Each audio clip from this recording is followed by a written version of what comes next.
Today, I warmly invite you to join me for a truly unique experience in Rome.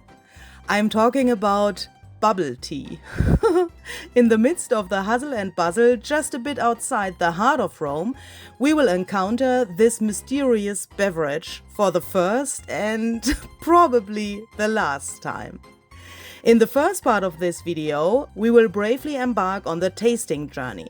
Then, later on, I will craft something for my travel journaling box using the bubble tea's packaging to capture and, let's say, mentally process this strange experience. Welcome to another episode of Laughing with and about Gary and Louise. We are here We have a belly band. We have a belly band here, and more. You can use it from 10 till 90 degrees.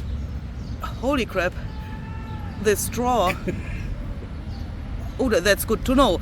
But more importantly, here we have a bubble tea, because I have heard about bubble tea so often on TikTok and somewhere else. So I thought I need to try such a fancy tea as well. So this is from black sugar bubble tea, mango with what? Mango bubbles. Mango bubbles. And I have chosen this one. This is with black tea and tapioca bubbles. So now I will instruct you to put the straw in there. You have to hammer that in there. I will try it. Yeah, but please, I can't see it. And don't poke into the bear, because that's a great ephemera. Oh, that was easier than I thought.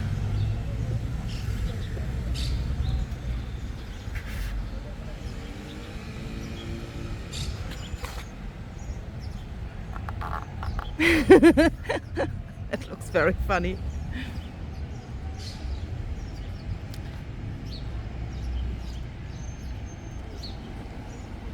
That's for children. That's for what? For children. For children. Yes.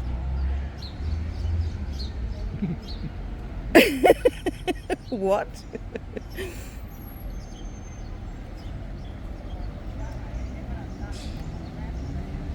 The bubbles are like rubber. Like rubber. Rubber. Yeah. Without the taste. Without a taste. Mhm.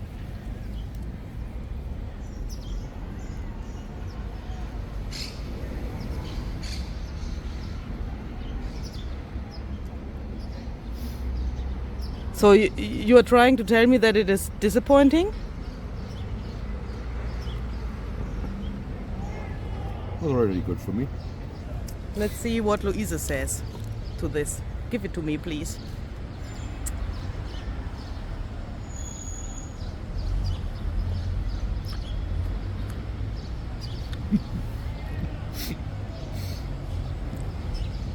What the heck? The bubbles have absolutely no taste. No taste. And I choose mango.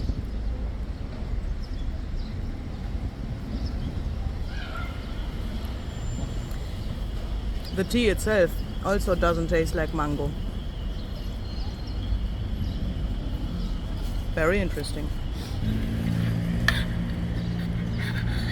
Muss man das eigentlich irgendwie vorher so umdrehen oder so machen? Wahrscheinlich, oder?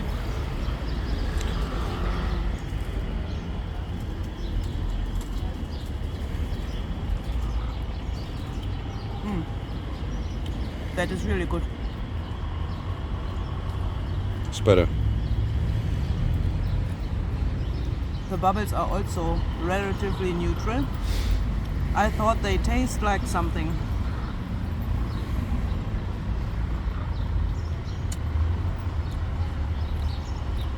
But it's better than that. Those black tapioca bubbles, I think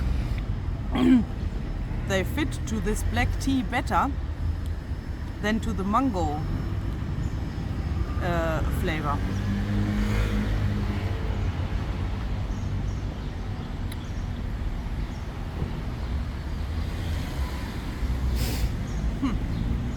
After this really strange experience, I'm back here at my craft desk and I have the packages of the bubble tea here, which I want to use for today's project.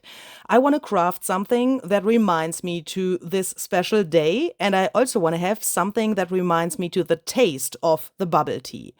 So these are the materials, and I want to start with this transparent jar that looks really fancy and really cool. And I think I can perhaps put a bubble tea into this jar.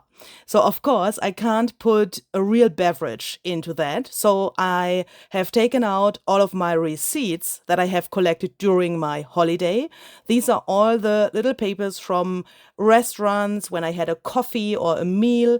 I have taken them with me, and as you can see, those are really a lot, and I think this is the perfect material. It's really thin paper. I have a lot of that, so I'm crumbling that up, and later on I will spritz some sprays to that and then fill that into this little jar to imitate the black tea that originally was in the jar. I'm using vintage photo and antique linen oxide spray. First, I'm spritzing this paper with a little bit of water to help this ink spray move around a little bit better. And I think this color combination, vintage photo and antique linen, comes the closest to the original beverage that was in this jar. So I'm mixing this, and then I'm turning the papers around a little bit so that everything, every surface gets a little bit of this spray. And I let this air dry, and in between I've also taken my heat tool to heat it up a little bit, because I wanted to have some of the papers turning black. Those receipts are printed on thermal paper. Thermal paper, is that the word? And they get black when you heat them up, but please wear a mask if you want to do that as well. Then I've taken these marbles. I don't have these from Rome, but I've collected them during my childhood, and they are like a memory as well. Not of my holiday, but a memory. Do you know what I mean? And they are really special to me, so I thought I can use them. If you don't have those marbles, you can also use these bubbles. They are from Tim Holtz, Ideology bubbles. They are transparent, and you can ink them, for example, with alcohol ink. That would be a great alternative. So first, I'm taking as many of these marbles as I think that would be good for this jar. I'm trying to get the same or nearly the same amount of bubbles like there were in the original bubble tea. So then it looks like this, but they of course don't have the right color yet. So I thought I want to try to take some alcohol ink and color them. I've never done that before, but that should work because, it's glass or some similar material that should work. But my problem is I only have these three colors: slate, teakwood, and espresso, which are close to the original color of the bubbles in the bubble tea, but not the same. I wish I had something that was more black, but I don't have that. So I took what I had and lived with it. I've added some blending solution, and I've put the marbles into this little extra glass, or actually it's a plastic glass. What is that? Plastic container, to be able to shake them really well. And then they look like this. I think they look really, really interesting, even if they don't have exactly the same color. I have let them dry on this like baking paper, and then I am filling them into this little jar. And this is such a cool moment, because this brought back this taste of those bubbles, because they look nearly the same, and since they were in this glass or in this plastic container, they reminded me to this day, and that was really, really cool. So the papers are dry in the meantime, and I'm just putting them into this container as well. I'm pressing them relatively aggressively into this thing so that they get in touch with the bubbles underneath. So that when I now take the straw, that was really hard actually, to get the straw into the middle of this thing and to the bottom of this container. But it worked so that it looks like, the straw is really in there and you could drink it. But the paper is relatively stuffed into the jar. You can see the bubbles can't move anymore now and everything stays in place. Really, really cool. This is, for me, something like abstract art which is really cool because in Rome there's a lot of abstract and, let's say, strange art as well, where you need a little bit of time to get in contact with that kind of art. And that's a cool thing. That is only a little thing, but it's really cool to have that for my box as well. Then I took this little thing here, and first of all, I've tried to break this frame a little bit, which is on the top of this thing, because then it's really easy to get that apart. As you can see here now, you get this little opening, and then you can just split these these both layers there. Do that a little bit carefully because you don't want to, or perhaps you want it, but I didn't want it, that I remove this top layer of the material. Yeah, I wanted to deconstruct this whole cup instead of having only this flimsy top layer with the print on it. I wanted to have this sturdy material. I've used my scissors to help me to get the bottom of this cup off, and then I had this cool thing. And I love this print so much because there are those little panda bears. Look, they are laying on this lawn, and that is so, so cute. They are all different, and the three there on the side, they look like they are upside down in this grass there. So cute. So I'm taking my paper trimmer to get a rectangle out of this without losing the panda bears, so that I then can fold this in half. I'm just checking if that will fit into my box, but that's narrow enough to fit in there. So I'm folding this in half. I'm using a bone folder to help me getting this really flat, and then I'm sewing around that later on. But first, I have taken this thing to decide where I want to put that. This is just the thing that was on top of this cup to make it closed. This is a really strange plastic material, so I thought gluing could be perhaps a little bit difficult. So I've just decided to sew it on so that I also can flip it to have the possibility to see the image underneath on this green print, and that I also can use that space for journaling later. Then this little card looks like this, and I've just distressed the edges a little bit. And yeah, you know me, I had some leftovers here, so I thought, what can I do with that? And then I had an idea. I'm just cutting a little piece out of this leftover so that I get a little rectangle to be able to make something like a tab on the top of the card. I'm just folding this in half so that it also has, I wanted to have it the same color and the same style of the rest of the card.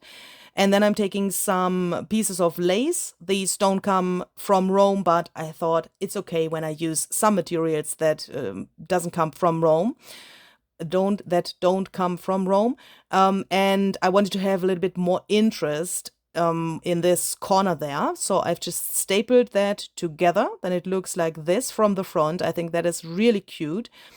On the back, I had some problems with the staples. So I just took my texture hammer and hammered that a little bit more flat so that I then could add this little cluster, which I've just taken from my stash to make this backside look not so like boring and stapled. And this looks just a little bit cuter, I think.